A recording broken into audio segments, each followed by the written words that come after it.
ഇന്ന് കിഡിലിനൊരു hair pack video ആണ്. ഇത് ഉറപ്പായിട്ടും ട്രൈ ചെയ്ത് നോക്കേണ്ട ഒന്ന് തന്നെയാണ്. നമ്മുടെ അടുക്കളയിലുള്ള ഐറ്റംസ് മാത്രം ഉപയോഗിച്ച് വളരെ ചിലവ് കുറഞ്ഞ രീതിയിൽ ഉണ്ടാക്കിയെടുക്കാവുന്നതും എന്നാൽ അതുപോലെ എഫക്റ്റീവായിട്ടുമുള്ള ഒരു ഹെയർ പാക്കാണ്. കറ്റാർവാഴയും ചെമ്പരത്തിയൊക്കെ എപ്പോഴും ഞാൻ താളി ഉണ്ടാക്കി തേക്കാറുള്ളതാണ്. ഇടയ്ക്കിടയ്ക്ക് അതിൻ്റെ കൂടെ മറ്റ് ചില സാധനങ്ങളൊക്കെ ചേർത്ത് പലതരത്തിലുള്ള ഹെയർ പാക്കുകളും ഞാൻ ചെയ്തു നോക്കാറുണ്ട്. കഴിഞ്ഞ ദിവസം താളി ഇടാൻ പറ്റാതെ പോയതുകൊണ്ട് ഇന്ന് ഞാൻ വിചാരിച്ചു ആ താളിക്കെടുത്ത സാധനങ്ങളുടെ കൂടെ തന്നെ കുറച്ച് ഇൻഗ്രീഡിയൻസും കൂടെ ചേർത്ത് നല്ലൊരു ഹെയർ പാക്ക് ഇടാം എന്ന് ഓർത്തു. ഞാൻ കറ്റാർവാഴ എപ്പോഴും ഇതേ രീതിയിലാണ് എടുക്കുന്നത്. എനിക്കിത് മൊത്തത്തിലെടുക്കുമ്പോൾ മറ്റ് പ്രശ്നങ്ങളൊന്നും ഉണ്ടായിട്ടില്ല. അപ്പോൾ ചിലവർക്ക് ഇതിൻ്റെ ആ ഒരു പച്ച സ്കിന്ന് പിടിക്കാറില്ല, ചൊറിച്ചിലുണ്ടാകും. അപ്പോൾ അങ്ങനെയുള്ളവർ ഈ ജെല്ല് മാത്രം ഉപയോഗിച്ചാൽ മതി. ഇനി ഇതിൻ്റെ കൂടെ ഞാൻ കുറച്ച് പയർ കഴിഞ്ഞ ദിവസം കുതിർക്കാൻ വെച്ചതാണ്. അന്നെടുക്കാൻ പറ്റാത്തതുകൊണ്ട് അതല്പം മുളച്ചിട്ടുണ്ട്, സാരമില്ല.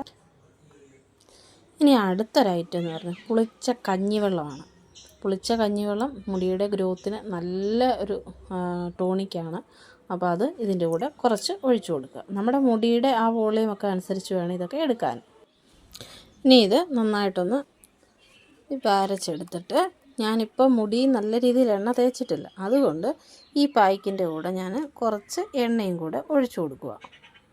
ഇങ്ങനെ എണ്ണ ഒഴിക്കണമെന്ന് ഒരു നിർബന്ധവും ഇല്ല.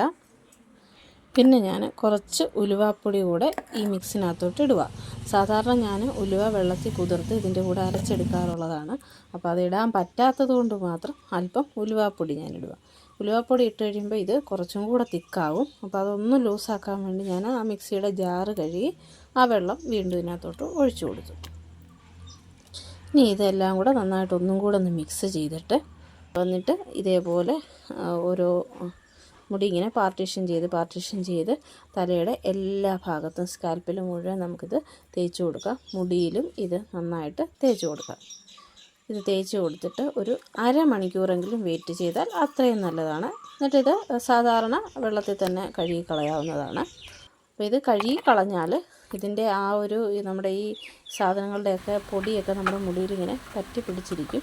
അത് പോകണമെങ്കിൽ മുടി നന്നായിട്ട് ഡ്രൈ ആയതിനു ശേഷം മാത്രമേ അത് പോകത്തുള്ളൂ. ഇതിൻ്റെ ബെറ്റർ റിസൾട്ട് അറിയണമെന്നുണ്ടെങ്കിൽ പിറ്റേ ദിവസം മുടി ഫുള്ള് ഡ്രൈ ആയി കഴിഞ്ഞ് പിറ്റേ ദിവസം നമ്മൾ കുളിക്കുന്നതിന് മുന്നായിട്ട് ഈ മുടിയൊക്കെ നന്നായിട്ട് ചീകി ഇതിനകത്ത് പറ്റി പിടിച്ചിരിക്കുന്ന ആ ഒരു പൊടിയൊക്കെ ഒന്ന് ചീവി കളഞ്ഞു കഴിഞ്ഞിട്ട് നോക്കാമെങ്കിൽ അതിൻ്റെ ബെറ്റർ റിസൾട്ട് നമുക്ക് അറിയാൻ പറ്റും. ഒറ്റ യൂസിൽ തന്നെ നമുക്ക് നമ്മുടെ ആ മുടിയുടെ ടെക്സ്ചറിന് തന്നെ നല്ലൊരു മാറ്റം കാണാൻ പറ്റും. അപ്പോൾ ഇത് ഒന്ന് ട്രൈ ചെയ്ത് നോക്കുക. ഉറപ്പായിട്ടും ഇത് റിസൾട്ട് ഉണ്ടാകും. ഇതെനിക്ക് നല്ല റിസൾട്ടാണ്. ഇത് വലിയ ചിലവില്ലാത്തതും അതുപോലെ തന്നെ ഒരുപാട് കെമിക്കലൊന്നും ഇല്ലാത്തതല്ലേ. അപ്പോൾ ഒന്ന് ട്രൈ ചെയ്ത് നോക്കാം. അപ്പോൾ ഈ വീഡിയോ ഇഷ്ടപ്പെട്ടാൽ ഒന്ന് ലൈക്ക് ചെയ്യാനും സബ്സ്ക്രൈബ് ചെയ്യാനും മറക്കരുത്.